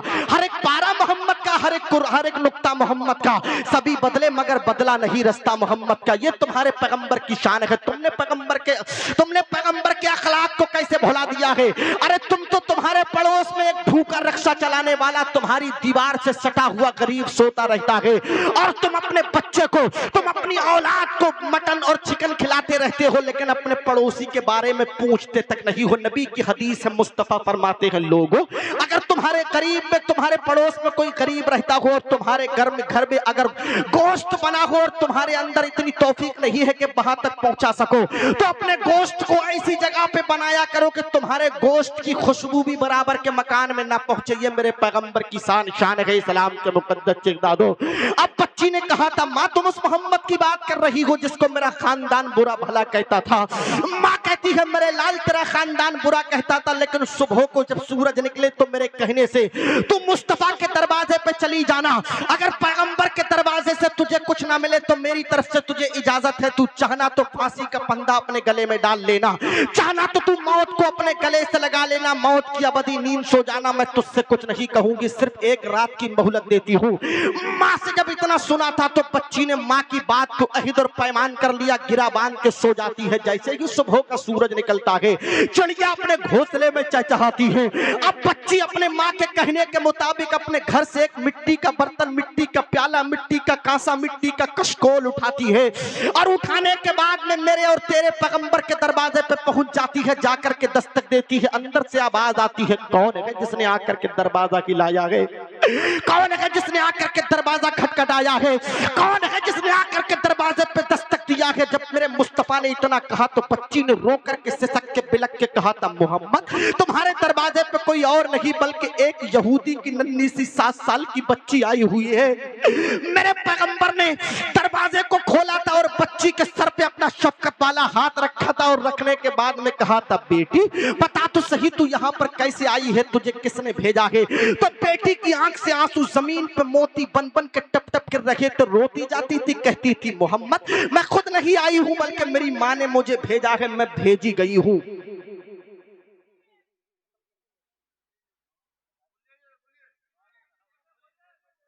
आप सिग्नल दे दीजिएगा, मैं अपने गुफ्तगू के गोदाम के शटर को वहीं गिरा दूंगा। जो बात मैंने देखी है आपके अंदर वो पेश कर रहा हूं। जितने लोग सुनना चाहते हैं अपने हाथों को बुलंद करें और मुट्ठी को बांध के कह दें लब्बैक या रसूल अल्लाह। पूरा मजमा हाथों को उठाकर कहे लब्बैक लब्बैक या रसूल अल्लाह, लब्बैक या रसूल अल्लाह। पैगंबर ने दरवाजा खोला, बच्ची के ऊपर अपना शफकत वाला हाथ रखा और कहने लगे बेटी मैंने तुझसे ये नहीं पूछा है कि तू मेरा कलमा पढ़ने वाली है या दूसरे धर्म से ताल्लुक रखने वाली है, लेकिन बेटी तू किसी की बेटी है, लड़की है और बेटी इज्जत हुआ करती है अपनी हो या पराई हो। आप अपना इतिहास उठा करके देख लीजिएगा, इस्लाम की तारीख उठा करके देखिएगा, तब आपको पता चलेगा जो दूसरे लोग हैं जो मुस्तफा को नहीं मानते थे लेकिन उनका भी इस बात पर यकजा मुकम्मल यकीन कामिल था कि अगर हमारी औलाद किसी के पास में सेब रह सकती है, अगर हमारी अमानत किसी के पास में साफ रह सकती है तो किसी और के पास नहीं बल्कि मुस्तफा का कलमा पढ़ने वालों के पास रह सकती है। ये मेरी और आपकी शान थी, इस्लाम के मुकद्दस शहदादो। बच्ची से मेरे मुस्तफा फरमाते हैं बेटी अरे तू रो क्यों रही है, बता तो सही तू क्यों आई है? तो बच्ची ने कहा था मोहम्मद मैं आई नहीं हूं बल्कि भेजी गई हूं। पैगंबर ने कहा था बेटी तुझे किसने भेजा है? तो बेटी कहती है मेरी माँ ने मुझे तुम्हारे दरवाजे पे भेजा है। मैं मदीने के अंदर 3 दिन से रोजाना घर घर जाके दस्तक दे रही हूँ, किसी ने मुझे एक लुकमा खाने के लिए नहीं दिया है। ऐ पैगंबर मैं ये जो मिट्टी का कांसा, मिट्टी का प्याला लेके तुम्हारे दरवाजे पे आई हूँ, इसलिए आई हूँ अगर हो सके तो मुझे यतीम बच्ची को खाने के लिए खाना दे दीजिए। ताकि मैं अपनी जिंदगी के शबो रोज गुजार सकूं। मेरे पेट ने, मेरी भूख ने जवाब दे दिया है, आखिरी दरवाजा तुम्हारा है, अगर तुम्हारे दरवाजे से नहीं मिला कुछ भी तो मैं अपनी जान गवा दूंगी। मैं फांसी का फंदा अपने गले में डाल करके अपनी जान दे दूंगी। जब बच्ची ने इतना कहा था तो मेरे पैगंबर अपने घर के अंदर पलट के जाते हैं उसी दस्तरखान पे जिस दस्तरखान पे हसनैन करीमैन फातिमा और अली पंजतन पाक खाना खाया करते थे। मेरे पैगंबर ने अपने मुबारक को मुताहिर पाकीज़ा दस्तरखान से तमाम खाने को यकजा इकट्ठा किया और करने के बाद में बच्ची के कशकोल में, बच्ची के प्याले में रख दिया और रखने के बाद में बेटी से कहा था, बेटी मैं तुझे आज खाना नहीं दे रहा हूं, अगर कयामत तक तुझे भूख लगती रहे तो किसी और के दरवाजे पे मत जाना बल्कि मोहम्मद के दरवाजे पे आ जाना। अगर तुझे कयामत तक भूख लगती रहेगी तो पैगंबर तुझे कयामत तक खाना खाने के लिए देता रहेगा। ये मेरे पैगंबर की शान है। अरे मैं उन इस्लाम उस मुल्क के लीडरों को झंझोड़ना चाहता हूँ और उन तक दस्तक देना चाहता हूँ जो लोग अपने आप को मुल्क का ठेकेदार कहते हैं, जो लोग अपने आप को मुल्क का आलमबरदार कहते हैं, जो लोग अपने आप को मुल्क का लीडर कहते हैं। अरे देख लो दरवाजा किसी और, बेटी तुम्हारी, बेटी हमारी नहीं, बेटी तुम्हारी है। मुझे पता है तुम्हारी सखावत की रसाई कहां तक है, तुम्हारी लंबरदारी की और तुम्हारी ठेकेदारी की रसाई कहां तक है। अरे तुम किसी गरीब को अगर इस दौरे पुरफितन में एक लुकमा खाने के लिए देते हो तो मोबाइल फोन कैमरों के जरिए इतनी सेल्फी लिया करते हो कि तुम्हारा एक रोटी का टुकड़ा लेने के बाद में बच्ची को और हम गरीबों को समाज के सामने चेहरा उठाते हुए शर्म महसूस होती है। और एक मेरे पैगंबर की शान है, देख लो बेटी हमारी नहीं बल्कि बेटी तुम्हारी है, लड़की हमारी नहीं लड़की तुम्हारी है, बच्ची हमारी नहीं बच्ची तुम्हारी है। दरवाजा किसी के बाप का नहीं बल्कि रसूल पाक का दरवाजा है। और मेरे पैगंबर अभी तो दे रहे हैं और बच्ची से साथ में ये भी कह रहे हैं, बेटी अगर तुझे कयामत तक भूख लगे तो किसी और के दरवाजे पे नहीं बल्कि मुस्तफा के दरवाजे पे आ जाना। जब इसी देने पे हामिद लखनवी की नजर पड़ती है तो लखनऊ से हामिद लखनवी पुकार के कहते हैं, ये दरबारे मोहम्मद है, यहाँ अपनों का क्या कहना। ये दरबारे मोहम्मद है, यहाँ अपनों का क्या कहना। यहाँ से हाथ खाली गैर भी जाया नहीं करते। जिंदाबाद जिंदाबाद सुभान अल्लाह। खुद नहीं खाते हैं, गैरों को खिलाते हैं। कितने साबिर हैं मोहम्मद के घराने वाले। और मेरे इमाम की नजर जब पैगंबर के देने पे पड़ी तो मेरे पैगंबर, मेरे आला हजरत पुकार के कहते हैं, कौन देता है देने को मुंह चाहिए, देने वाला है सच्चा हमारा नबी। बेटी आई थी रोती हुई हंसती हुई जा रही है। जाने से पहले बेटी ने एक सवाल और किया था, मोहम्मद अगर हो सके तो तुमने मुझे खाना तो दे दिया है, अगर हो सके तो मेरी माँ के सर पे दुपट्टा ओढ़ने के लिए एक चादर का टुकड़ा और दे दीजिएगा, इसलिए कि मेरे बाप को मरे हुए 7 साल हो गए हैं। जब से मेरा बाप मरा है आज तक मैंने अपनी माँ के सर पे दुपट्टा नहीं देखा है, चादर नहीं देखी है। जब इतना सुना था पैगंबर इस्लाम ने, मेरे और तेरे नबी ने, मदनी और मक्की सरकार ने, तब मेरे मुस्तफा फिर पलट के जाते हैं उसी मुजम्मिल बारी चादर ततहीर को उठाते हैं जिस चादर की शान ये है, अगर पूरी दुनिया के पहाड़ों को सोने और चांदी का बना करके बेच दिया जाए और उससे जो रकम मिले उस रकम से अगर मुजम्मिल वाली चादर ततहीर की कीमत का बदला हम और आप देना चाहे तो नहीं दे सकते। इतनी शान वाली है मेरे मुस्तफा की चादर, इतनी जी शान है मुस्तफा की चादर, इतनी शान है मेरे पैगंबर की चादर। मेरे मुस्तफा ने उस चादर को फोल्ड किया है, तय किया है और करने के बाद में बच्ची के हाथ में दे दिया है। और मेरे पैगंबर कहते हैं, बेटी जा तू इस चादर को ले जा और अपनी माँ के सर को इससे छिपा देना। बेटी आई थी रोती हुई हंसती हुई जा रही है, बेटी आई थी गमगीन होकर के लेकिन मसरत और शादमानी में झूमती हुई जा रही है बच्ची। अब जैसे ही जाकर के अपने दरवाजे पे दस्तक दी, अंदर से आवाज आती है, बेटी तू आ गई है ना, दरवाजा खोलती हूँ। अब माँ ने जैसे ही दरवाजा खोला है तो क्या देखती है माँ, अरे जो बच्ची रोती हुई गई थी अब उस बच्ची के लबों पे तबस्सुम खेल रही है, हंस रही है बच्ची। माँ से कहती है, मेरी माँ तुमने सच कहा था, मैंने देख लिया मुस्तफा की आदत करीमाना कैसी है। अरे पैगंबर की शान कितनी बुलंद वाला है मुझे आज पता चल गया है। मेरी माँ, मुस्तफा ने खाना तो दिया है लेकिन साथ में यह भी कहा है, बेटी अगर तुझे कयामत तक भूख लगे तो किसी और के दरवाजे पे नहीं बल्कि मुझ मोहम्मद के दरवाजे पे आ जाना, कयामत तक तुझे इस दरवाजे से मिलता रहेगा। और मेरी माँ, जो तुम फोल्ड की हुई चादर देख रही हो, ये बड़ी कीमत वाली चादर है, बड़ी अजमत वाली चादर है मेरी माँ। ये चादर मुस्तफा ने तुम्हारे सर को छिपाने के लिए दी है, सर को ओढ़ने के लिए दी है। माँ ने जब इतना कहा था तो माँ रोने लगती है। बेटी कहती है मेरी माँ तुम रो क्यों रही हो? अरे जिस चादर को मुसलमान छूने के लिए तरसते हैं, जिस चादर को लोग मुसलमान मुस्तफा का कलमा पढ़ने वाले जिस चादर को देख कर इबादत समझा करते हैं, तुम उस चादर को अगर तुम्हें किस्मत से मिल गई है, ज़गे नसीब वो चादर अगर तुम्हारे सर को ओढ़ने के लिए मिल गई है, तो तुम चादर को देख के रो क्यों रही हो माँ? तो माँ ने कहा था मेरे लाल ये चादर तो पाक है, मेरा दिल तो नापाक है, मैं तो गुनाहों के दलदल में डूबी हुई हूँ। ऐ मेरी बेटी, मैं इस चादर को ऐसे नहीं ओढ़ सकती, पहले अपने गुनाहों की जंग को दूर करूंगी तब कहीं जाके इस चादर को ओढ़ूंगी। तो बच्ची ने कहा था मेरी माँ तुम्हारे गुनाहों के दिल की जो जंग है वो दूर कैसे होगी? तो माँ ने कहा था मेरे लाल चल इस चादर को लेकर मदीने की गलियों में नहीं बल्कि मदीने के मैदान में चलते हैं, अपने खानदान, अपने कबीले, अपने आबाओ अजदाद को, अपने अहले खाना को, अपने तमाम तर कबीले के लोगों को, जमात के लोगों को जमा करके मैं एक पैगाम देना चाहती हूँ। वो बच्ची और उसकी माँ मदीने के बाजार और मदीने के ग्राउंड के अंदर पहुंच करके उसने अपने कबीले के लोगों को आवाज दिया था, ऐ मेरे कबीले के लोगों सुन लो, आज मैं पैगंबर की चादर देख करके, टिकटिकी बांध के देख करके मैं पैगंबर का कलमा पढ़ने जा रही हूँ, अपने गुनाहों की जंग दूर करके इस चादर को अपने सर पे ओढ़ने जा रही हूँ। अगर तुम मुझसे ये कहोगे अरे तू इसलिए मोहम्मद का कलमा पढ़ रही है कि मोहम्मद ने तुझे सर पे ओढ़ने के लिए चादर दी है और तेरी यतीम बच्ची को खाने के लिए खाना दिया है, तू इसलिए कलमा पढ़ रही है, तो वो यहूदी की बीबी कहती है मेरे कबीले के लोगों सुन लो, मैं इसलिए कलमा नहीं पढ़ रही हूँ कि मेरी यतीम बच्ची को मोहम्मद ने खाने के लिए खाना दिया है और मेरा सर छिपाने के लिए चादर दी है। अरे मैं इसलिए कलमा पढ़ रही हूँ जो मोहम्मद मुझ यतीम, मेरी यतीम बच्ची को भरपेट शिकमशेर इस दुनिया में खाना खिला सकता है और मुझ बेबा को ओढ़ने के लिए चादर दे सकता है, तो कल मैदान महशर में वो जहन्नम से निकाल के जन्नत भी दिला सकता है। जब आला हजरत के बजले भाई की नजर जब इस बात पे पड़ती है तो अल्लामा हसन बराइली से पुकार के कहते हैं, ढूंढा की करे सदरे कयामत के सिपाही, ढूंढा की करे सदरे कयामत के सिपाही, वो किसको मिले जो तेरे दामन में छिपा हो, दिल दर्द से बिस्मिल की तरह लौट रहा हो, सीने पे तसल्ली को तेरा हाथ धरा हो। जिंदाबाद जिंदाबाद, सुभान अल्लाह सुभान अल्लाह, जिंदाबाद जिंदाबाद, वाह वाह वाह, सुभान अल्लाह।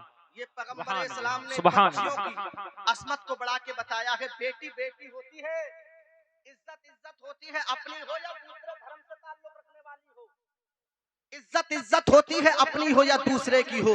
आखिरी बात कर रहा हूँ और मैं हट रहा हूँ, फिर शाहनवाज हसन फिर आपसे मुलाकात करने के लिए आप अपनी मोहब्बतों के तर पर आपकी समातों की हवाओं में प्रवास करने के लिए तैयार हैं। आज जालिमों का पूरा एक एजेंडा चल रहा है, पूरी एक साजिश चल रही है, उनकी पूरी यूनिटी इस बात पे काम कर रही है। सोशल मीडिया का जमाना है, हमारी बच्चियों के पास मोबाइल फोन जैसा खिलौना भी रहता है। बातें तो बहुत सारी थी लेकिन आखिरी बात और कीमती बात करके अपनी बात को खत्म कर रहा हूं। उनकी पूरी टीम सोशल मीडिया पे ये काम कर रही है। नाम उसका कुछ और होता है आधार कार्ड में, लेकिन उसने अपने नाम की आईडी जो बनाई है वो कहीं अब्दुल्ला के नाम से बनाई हुई है, वो कहीं पे गुलाम मोहम्मद के नाम से बनाई हुई है, कहीं पे उसने गुलाम रजा के नाम से अपनी आईडी बना ली है। वो पहले हमारी बच्चियों की आईडी से कनेक्ट होता है और हमारी बच्चियों से, हमारी बेटियों से दोस्ती करने का झांसा देता है। वो दोस्ती करने का दावा करता है, मोहब्बत करने का दावा करता है। अब हमारी बच्ची जब उसकी मोहब्बत के जाल में फंस जाती है, जब हमारी बेटी उस नालायक नाहंजार के, उसके मकर और मक्कारी के फरेब के जाल में जब फंस जाती है, उसके बाद में वो हमारी बच्ची से दोस्ती नहीं बल्कि वो हमारी बच्ची का दोस्त नहीं बल्कि उसके कलमे और उसके इस्लाम का लुटेरा है, इस्लाम के मुकद्दस शहदादों। उनकी पूरी यूनिटी, पूरी कमेटी उनकी इस बात पर लगी हुई है, काम करने पर पूरी साजिश चल रही है, पूरा प्रोपेगेंडा उनका बना हुआ है, पूरे एजेंडे के साथ वो जालिम काम कर रहे हैं। मैं किसी की तरफ अंगुष्ठ नुमाई नहीं कर रहा हूं, लेकिन अपनी बच्चियों को ये दर्श देना चाहता हूं। ऐ मेरी बेटियों, तुमने इतनी आसानी के साथ में इस्लाम को भुला दिया है। तुमने कैसे भुला दिया सैयदा तैयबा ताहिरा आबिदा जाहिदा सैयदा फातिमा की हिस्ट्री को? तुमने कैसे भुला दिया इमाम हुसैन की सगी बहन सैयदा ज़ैनब को, जिन्होंने इमाम हुसैन की कुर्बानी के बाद में करबला के तफ्ते हुए रेगिस्तान में कहीं पे बाबा मौला अली बन करके अपने किरदार को निभाया था, कहीं पे अपने भैया इमाम हुसैन बन करके अपने बाबा हजरत अली की तलवार जुल्फिकार को चलाया था। तब कहीं जाके ये इस्लाम हम तक पहुंचा गए, तब कहीं जाके मेरी बेटियों तुम्हारी इज्जत सलामत है। अरे तुमने अपने सर से दुपट्टा उतार दिया गए। तुमने देखा नहीं जिस पैगंबर का पावर इतना है, जिस पैगंबर की शान इतनी बुलंद बाला है कि मेरे पैगंबर से पहाड़ खुद कहा करते थे, मोहम्मद अगर तुम्हारी इजाजत हो तो हम सोने और चांदी के बन के तुम्हारे साथ में चला करें। लेकिन फिर भी इतना पावरफुल है जिसका बाबा, जितना शान वाला है जिसका बाबा, फिर भी उसकी बेटी सैयदा तैयबा ताहिरा आबिदा जाहिदा जब निकाह करके अपने घर से रुखसत हो रही है तो उसकी चादर में कितने पेबंद लगे हुए हैं आप हजरात को मालूम है। अगर मेरे पैगंबर अपनी बेटी के लिए चाहते तो बेटी के लिए लिबास दुनिया से नहीं बल्कि जन्नत से आता हुआ नजर आता। इसलिए कि मेरे नबी ने अपनी बेटी के ताल्लुक से बुखारी शरीफ में हदीस सही है, नबी इरशाद फरमाते हैं वहिया कल्बी फातिमा, मेरा दिल है मेरा जिगर है। इतना प्यार करते थे मेरे पैगंबर अपनी बेटी फातिमा से, और आज मेरी बेटियों ने सैयदा फातिमा के उस किरदार को ही भुला दिया गए।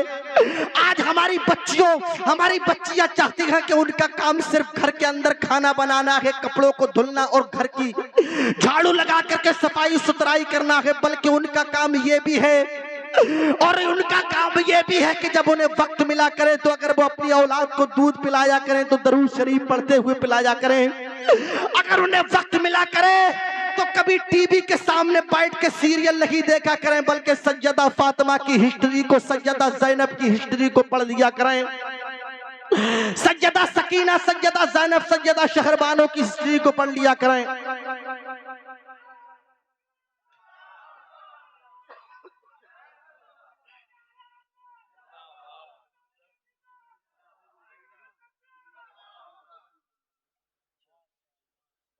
सुभान अल्लाह।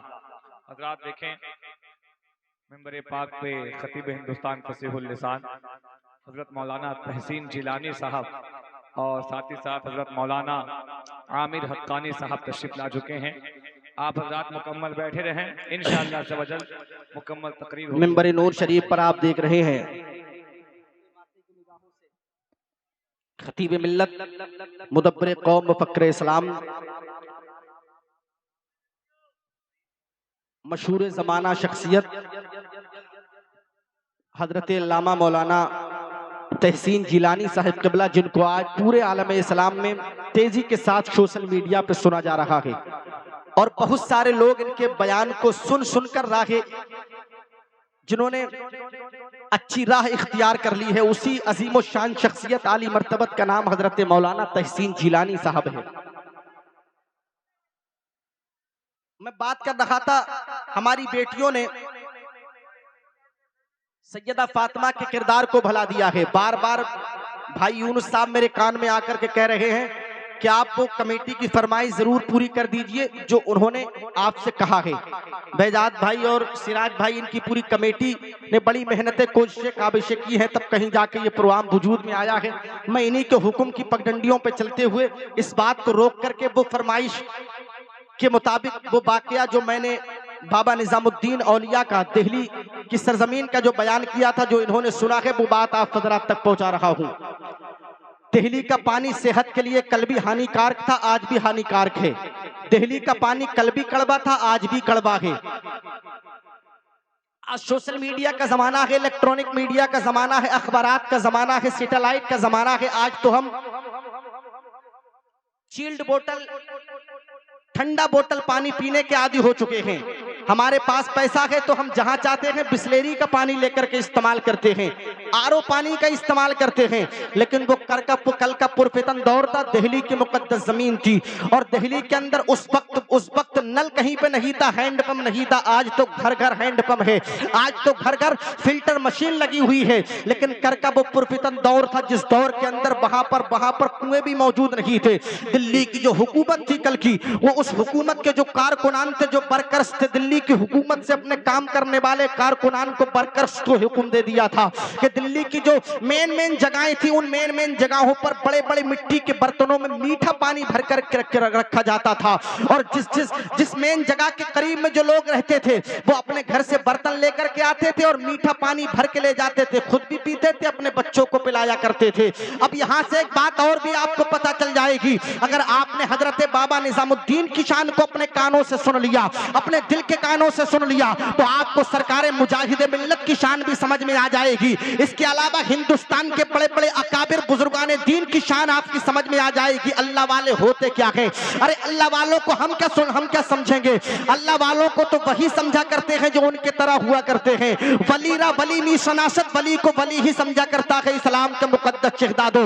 उन मेन जगहों में से दिल्ली के अंदर एक मेन जगह वो भी थी जिसको पूरी दुनिया हजरत बाबा निजामुद्दीन की खानकाह के नाम से याद किया जाता था। हजरत बाबा निजामुद्दीन की खानकाह पे मिट्टी के एक बड़े बर्तन में मीठा पानी भर करके रखा जाता था और खानकाह के करीब के लोग आते थे, मीठा पानी भर के ले जाते थे, खुद भी पीते थे, अपने बच्चों को पिलाया करते थे। हजरत बाबा निजामुद्दीन फजर की नमाज पढ़ के अपनी खानकाह से बाहर निकल रहे हैं, अचानक क्या देखते हैं कि एक औरत आई हुई है मीठा पानी लेने के लिए, जिसको कभी खानकाह पे बाबा निजामुद्दीन ने नहीं देखा था। हजरत बाबा निजामुद्दीन करीब आकर के उससे कहते हैं, बेटी जरा ये तो बता दे तू रहती कहाँ है, तेरा घर कहाँ पर है? मैं कमेटी वालों के हुक्म पर ये बात कह रहा हूँ, अपनी बात को खत्म कर रहा हूँ। हजरत बाबा निजामुद्दीन ने जब इतना कहा था, बेटी तू रहती कहाँ है, आप सुनते चले जाइएगा मिल्लत के नौजवानों, मैं जो बात आप हजरात तक पहुंचा रहा हूँ, आप अपने दिल के कानों को सुन करके मेरी बात को याद रखिएगा। मुझे चाहे भूल जाएं, लेकिन मेरी बात को अपने दिल पे, अपने तख्तिये दिल पे खूने जिगर से कंधा करने की कोशिश कीजिएगा। जब बाबा निजामुद्दीन ने इतना कहा था, बेटी तेरा घर कहाँ है, तू रहती कहाँ है, तो बेटी ने कहा था, बाबा तुम्हारी खानकाह से 10 घर के बाद में जो 11वां घर पड़ता है, जो 11वीं टूटी हुई झोपड़ी है, वो किसी और की नहीं बल्कि मेरी ही है। लेकिन बाबा निजामुद्दीन ने उससे बेटी कहा था तो बेटी की आंख से आंसू निकलने लगे थे। अभी मैं बात भी बेटी की कर रहा था और फिर बात बेटी की आ गई है। जब बेटी रोने लगी तो बाबा निजामुद्दीन उससे विनती करने लगे, कहने लगे, बेटी क्या मैंने तुझसे कोई गलत बात कह दी है जो तू रो रही है? बेटी मैंने तेरा दिल दुखा दिया है जो तू रो रही है? अगर मेरी तरफ से तेरा दिल दुखा हो तो मैं तुझसे माजरत तलब करता हूँ, मैं तुझसे अपनी गलती की माफी तलाफी चाहता हूँ, मैं तुझसे गलती की माफी चाहता हूँ, मुझे माफ कर दे। जब बेटी ने इतना सुना तो कहने लगी, बाबा तुमने मेरा दिल नहीं दुखाया है। तो बाबा कहते हैं, बेटी फिर रोने की वजह क्या है, रोने का सबब क्या है, रोने का उसूल क्या है, रोने की गर्ज वायत क्या है? बेटी ने बाबा ने जब इतना कहा तो बेटी कहने लगी, बाबा मेरे बाप को मरे हुए लंबा जमाना हो गया है, मेरी माँ को मरे हुए लंबी मुद्दत हो गई है। जब से मेरी माँ और मेरा बाप मरा है, आज तक मुझसे किसी ने प्यार की बोली में बेटी नहीं बोला है। जब तुमने प्यार से मोहब्बत से मुझसे बेटी कहा तो मुझे अपने मरे हुए बाप की याद आ गई है, मुझे अपनी मरी हुई माँ की याद आ गई, मैं इसलिए रो रही हूँ, इसलिए मेरी आंख से आंसू मोती बन बन के जमीन पे गिर रहे हैं। हजरत बाबा निजामुद्दीन ने, वो यहूदी की बीबी थी लेकिन उससे बेटी कहा, वो मुस्तफा का कलमा पढ़ने वाली नहीं थी। इख्तिसार के साथ में बेटी अपने घर पहुंच जाती है और पहुंचने के बाद में जैसे ही बेटी अपने घर के अंदर पहुंचती है, अब हजरत बाबा निजामुद्दीन अपनी खानकाह के अंदर आते हैं। जब पूरी दुनिया सोया करती है तो अल्लाह वाले मुसल्ला बिछा करके अपने अल्लाह की इबादत और रियाजत में लग जाया करते हैं। तब कहीं जाके अल्लाह का कुर्ब हासिल हुआ करता है, तब कहीं जाके अल्लाह वाले अल्लाह के दोस्त बना करते हैं, अल्लाह के बरगुज़ीदा बंदे बना करते हैं। सुनते चले जाइएगा मुजाहिद मिल्लत की नगरी में रहने वाले इस्लाम के मुकद्दस शहदादों, हजरत बाबा निजामुद्दीन अपनी खानकाह के अंदर अपने सर को, अपनी पेशानी को मुसल्ला पे रख करके अपने अल्लाह की वहदानियत का ऐलान कर रहे हैं, अपने अल्लाह को मनाने में लगे हुए हैं। अचानक हजरत बाबा निजामुद्दीन के तकबे ने, बाबा बाबा निजामुद्दीन को झंझोड़ दिया है। और झंझोड़ रहा है जैसे ही तो बाबा निजामुद्दीन का तकवा बाबा निजामुद्दीन से कहता है, ए निजामुद्दीन, अगर परवरदिगार आलम ने तुझसे मैदान महशर में एक सवाल कर लिया निजाम, मैंने तेरी मोहब्बत को दिल्ली वालों के दिलों तक पहुंचा दिया था। तेरी मोहब्बत में दिल्ली वालों को तेरा दीवाना बना दिया था। लेकिन मेरी एक बंदी तेरी खानकाह के 10 घर के बाद में जिसकी 11वीं टूटी हुई झोपड़ी थी, वो अपने घर के अंदर कड़वा पानी पीती रही और तू उससे बेखबर रहा। ऐ निजामुद्दीन, अगर मैदान महशर में तेरे रब ने तुझसे पूछ लिया तो कौन सा चेहरा दिखाएगा अपने परवरदिगार आलम को? कौन सी सूरत अपने अल्लाह को दिखाएगा? कौन सा चेहरा अपने परवरदिगार आलम के सामने लेकर के खड़ा होगा? इतना बड़ा अल्लाह का वली था जिसके पास में नेकियों का बहुत बड़ा ढेर था, उसे खुद नहीं बताता, लेकिन फिर भी अल्लाह वाला सोच रखा है अगर मैदान महशर में मेरे रब ने मुझसे ये सवाल कर दिया तो मैं अपने रब का जवाब नहीं दे पाऊंगा, अपने रब का सामना नहीं कर पाऊंगा। हजरत बाबा निजामुद्दीन अपने सर को मुसल्ले से उठाते हैं। उठाने के बाद में अपनी खानका के बाहर आते हैं और अपनी चप्पलों को अपने पैरों से अपनी जूतियों को निकाल देते हैं। निकालने के बाद में एक काले कलर का एक ब्लैक कलर का कपड़ा लेते हैं, अपने सर को छिपा लेते हैं। अपनी पेशानी को छिपाने के बाद में 2 मिट्टी के घड़े लेते हैं, मिट्टी के बर्तन लेते हैं और दोनों घड़ों में मीठा पानी भर के एक घड़े को सीधे बाजू पर रखते हैं और दूसरे को बाएं बाजू पर रख करके निकल जाते हैं उसी औरत के घर की तरफ जो आई थी खानकाह पे, जिससे बाबा निजामुद्दीन ने बेटी कहा था। उसका दरवाजा बंद था। दिल्ली के तमाम लोग चैन की नींद सो रहे थे।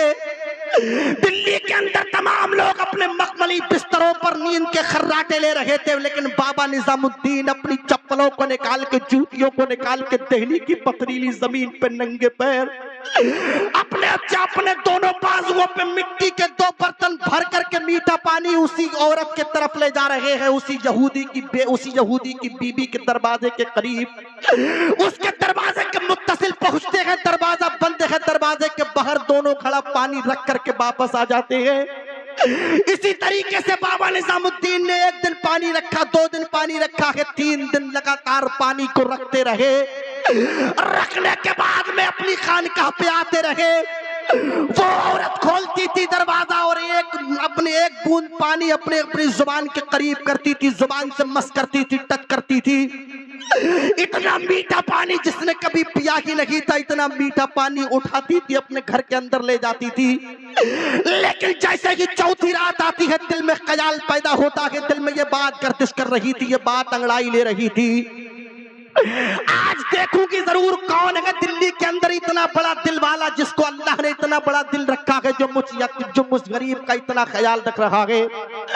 आज चौथी रात में वो सोती नहीं है, बल्कि दरवाजे के पास में पर्दे की आड़ लगा करके दरवाजे से टेक लगा के बैठ जाती है। जैसे कि बाबा निजामुद्दीन मिट्टी के 2 घड़े पानी लेकर के आते हैं, वो औरत अपने दरवाजे को खोल देती है। जैसे कि दरवाजे को खोला है तो क्या देखती है कि काले कलर का जिसके चेहरे पर नकाब पड़ा हुआ है, पर्दा पड़ा हुआ है, कपड़ा पड़ा हुआ है, उसका चेहरा नजर नहीं आ रहा है। बेटी कहती है, आने वाले जरा ये तो बता दे तू कौन है जो मुझ यतीम, जो मुझ गरीब का इतना ख्याल रखता है, तेरे आने की वजह क्या है, तेरे आने का उसूल क्या है। 1 मरतबे कहा था उस औरत ने, बाबा ने जवाब नहीं दिया था। 2 मरतबे कहा, जवाब नहीं दिया। 3 मरतबे कहा है, बाबा निजामुद्दीन ने जवाब नहीं दिया। वो ज्यादा इसरार करने लगी और आखिर में उसने ये जुमला बोला था, बाबा अगर तुमने मेरे सवाल का जवाब नहीं दिया तो मैं चीखना, चिल्लाना, गरजना, बरसना, रोना, बिलकना, सिसकना शुरू कर दूंगी और मोहल्ले के तमाम लोगों को जगा दूंगी कि कौन है जो रात के सन्नाटे में मेरे दरवाजे पे आता है। जब इतना कहा था बाबा निजामुद्दीन से उस औरत ने, तो बाबा निजामुद्दीन हाथ जोड़ के उससे विनती करते हैं, बेटी तू अपनी आवाज को बुलंद मत करना, इसलिए कि निजामुद्दीन के पास में नेकियों का ढेर है। मुझे खुद नहीं पता है कितनी नेकियां हैं, उन नेकियों को मैं जानता हूं, मेरे मुरीदीन जानते हैं।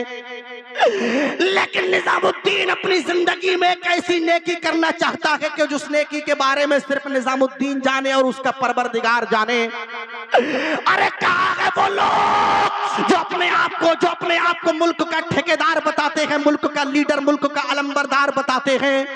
और गरीबों की मदद करते हैं तो फोटो लेकर के अखबारात में शाये कराते हैं, उसको प्रिंट मीडिया के जरिए, सोशल मीडिया के जरिए, सैटेलाइट के जरिए, फेसबुक, इंस्टाग्राम, व्हाट्सएप के जरिए इतना उसको फैलाया जाता है, आम किया जाता है कि गरीब को तुमसे मदद लेने के बाद में समाज के सामने अपने चेहरे को उठाते हुए शर्म महसूस होती है। देख लो, ये अल्लाह का नबी तो नहीं है बल्कि अल्लाह का वली है, जिसको पूरी दुनिया बाबा निजामुद्दीन के नाम से याद करती है। निजामुद्दीन के पास में नेकियों का ढेर है, लेकिन फिर भी एक ऐसी नेकी करना चाहते हैं कि सिर्फ वो जाने और उसका परवरदिगार जाने। ऐ मुजाहिदे मिल्लत की नगरी में रखने वालों, मैं तुम्हें एक ये भी पैगाम दे करके जाना चाहता हूँ, अगर तुम किसी की मदद किया करो तो ऐसे किया करो कि अगर तुम सीधे हाथ से किसी को दे रहे हो तो तुम्हारे बाएं हाथ को खबर नहीं होना चाहिए, इसलिए कि तुम्हारी नेकी को दुनियादार देखे ना देखे, लेकिन परवरदिगार आलम तो देख लिया करता है।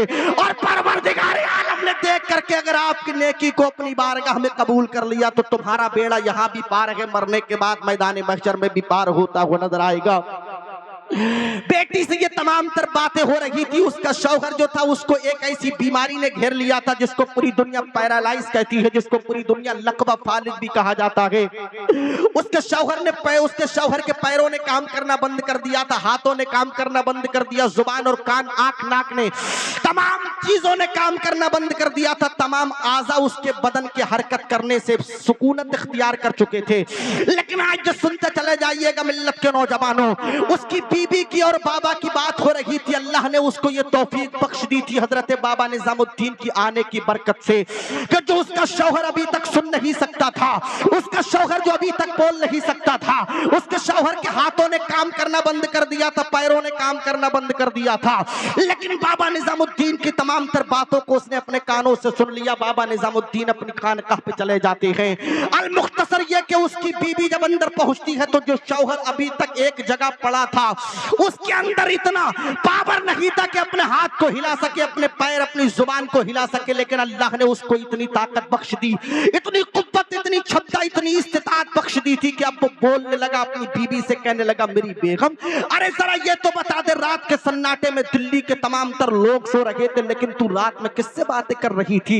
इतना बड़ा नालायक कौन था जिससे तू बातें कर रही थी? जब इतना गलत जुमला बोला था उसके शौहर ने तो बीबी को रहा ना गया, कहने लगी, ऐ मेरे सर के ताज, अगर तुझे मुझे गाली बकना है तो बक दे, मैं बर्दाश्त कर लूंगी, तू मुझे बुरा भला कहेगा तो मैं बर्दाश्त कर लूंगी, लेकिन तू जिसको बुरा कह रहा है वो मेरा गुरूर है, मेरा तकब्बुर है, मेरा घमंड है, मेरी मोहब्बत अकीदत का झूमर है, अगर तूने उसे बुरा भला कहा तो मैं ये हरगिज़ बर्दाश्त नहीं कर पाऊंगी। अब झुंझला कर कहता है उसका शौहर, बता तो सही वो कौन है जिससे तू इतनी मोहब्बत करती है? तो वो औरत कहती है, मैं तुझे उसके बारे में नहीं बताऊंगी, तेरे सामने ला करके खड़ा करना चाहती हूँ। अब सुबह का सूरज निकलता है, वो बेटी फिर खानकाह पे पहुंचती है। बाबा निजामुद्दीन पूछते हैं, बेटी बताओ कैसे आना हुआ, अभी तक तुम नहीं आई? बेटी रो करके कहती है, बाबा मेरे शौहर को मुझ पर शक हो गया है, वो मुझे बदचलन समझ रहा है, मुझसे कह रहा है कि मैं माजूर था, मैं एक जगह पड़ा हुआ था, मेरे हाथ पैरों ने काम करना बंद कर दिया, तो तूने मौके का फायदा उठाकर मेरी इज्जत को तार तार कर दिया है, तू फाहिशा हो गई है, तू गलत हो गई, तू बदचलन हो गई, तूने मेरी इज्जत को पामाल कर दिया है। बाबा तुम तो बड़े महाराज हो, कृपा कीजिएगा, आज मेरी लाज बचा लीजिएगा, आज मेरी इज्जत को बचा लीजिएगा। और बात यहीं तक महदूद नहीं है, वो तो तुम्हें भी बुरा भला कह रहा है। जब इतना सुना था बाबा निजामुद्दीन ने तो बेटी से कहते हैं, बेटी चल मैं उससे बात करना चाहता हूँ। बेटी आगे आगे है, बाबा निजामुद्दीन पीछे पीछे पहुंच जाते हैं दरवाजे के करीब। जैसे ही बेटी अंदर पहुंची है और पीछे से हजरत बाबा निजामुद्दीन पहुंचे, उसके शौहर की नजर जब हजरत बाबा निजामुद्दीन औलिया पे पड़ती है तो कहता है, बाबा तुमसे जो मेरी बेगम से, मेरी बीबी से, मेरी शरीके हयात से रात के सन्नाटे में बात कर रहे थे, तो बाबा निजामुद्दीन ने कहा था हाँ मैं बात कर रहा था। तो शौहर कहता है अरे बाबा अगर आप थे तो आप तो मेरे ख्वाब में 3 दिन से आ रहे हो, अपना हाथ अपने मेरे पैरों पे लगा रहे हो तो मेरे पैर काम करना शुरू कर रहे हैं, मेरे हाथों पे तुमने हाथ लगाया तो मेरे हाथ सही हो गए, मेरी जुबान को तुमने अपनी उंगली लगा दी, मेरे पूरे बदन पे तुमने अपना हाथ फेर दिया है तो मेरा पूरा बदन काम करने लगा है। अगर तुम थे तो मुझे कलमा पढ़ा करके मुसलमान कर लीजिएगा। हजरत बाबा निजामुद्दीन के चेहरे पर जैसे ही उसकी नजर पड़ी थी, जो एक जगह पड़ा था उठ करके नहीं खड़ा था, उठ पर के खड़ा हुआ था और खड़े होकर के बाबा निजामुद्दीन के कदमों में गिर पड़ा था और गिर पड़ के कहने लगा था बाबा मुझे कलमा पढ़ा के मुसलमान कर लीजिएगा। हजरत बाबा निजामुद्दीन ने उसको कलमा पढ़ाया और दाखिले इस्लाम कर दिया। तभी तो मैं कहता हूँ ऐसी बुलंदियों के मीनारे पे जाइए, उठकर जमीन से चांद सितारों पे जाइए, अज़मत जो चाहते हो मेरा मशवरा सुनो, अल्लाह के वली के मज़ारों पे जाइए।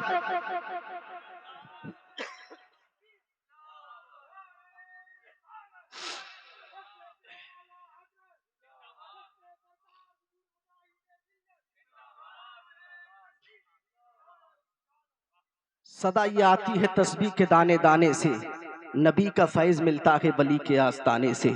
अल्लाह अल्लाह कहने से अल्लाह ना मिले, अल्लाह वाले हैं जो अल्लाह से मिला देते हैं। बुजुर्गों का फैज़ान हमें मिलता रहे क़यामत तक। परवरदिगार आलम हम सबों को सरकार मुजाहिद मिल्लत के फयूज़ व बरक़ात से माला माल फरमाए। मेरे अजीज़ दोस्त, मेरे रफ़ीक और इस वक्त बड़ी मसरूफ़ और बड़ी मशहूर शख्सियत हज़रत मौलाना तहसीन जिलानी साहब यहाँ मौजूद हैं। मैं इनकी मौजूदगी में अपनी गुफ्तगू को यहीं पर ख़त्म करता हूँ, अपनी गुफ्तगू के गोदाम के शटर को बंद करता हूँ और तौबा करता हूँ मैंने जो अब तक बोला है, जितना बोला है वतकाज़ाए बशरियत शफ़क़त लिशानी की वजह से कोई भी गलती, खामी, कोहताई, लग़्ज़िश, अदबन, एहतरामन इंसान होने के नाते वाक़ई हो गई हो तो तौबा करता हूँ। अस्तग़फ़िरुल्लाह रब्बी मिन कुल्लि ज़ंबिन व अतूबु इलैह। मिलकर के जितने लोग हैं सब बुलंद आवाज़ से कलमा शरीफ पढ़ें, ला इलाहा इल्लल्लाहु मुहम्मदुर रसूलुल्लाह। नरख मोहताज अपने बंदों का ज़माने में, इलाही खैर बरकत दे तू सबके आबुदाने में, मरीजों को शिफा दे रब्बे कदीर, जुमला बीमारों को सेहत दे, गरीबों बेकसों को मालूज़र हस्बे ज़रूरत दे। क्यों ना करते हम शुक्र का सजदा तेरा, पानी पीते हैं तेरा, खाते हैं दाना तेरा, मेरी हर सांस, मेरे कल्ब की हर एक धड़कन, कुछ भी तो मेरा नहीं, जो भी है मेरा तेरा। वमा अलैना इल्लल बलाग। अस्सलामु अलैकुम व रहमतुल्लाह।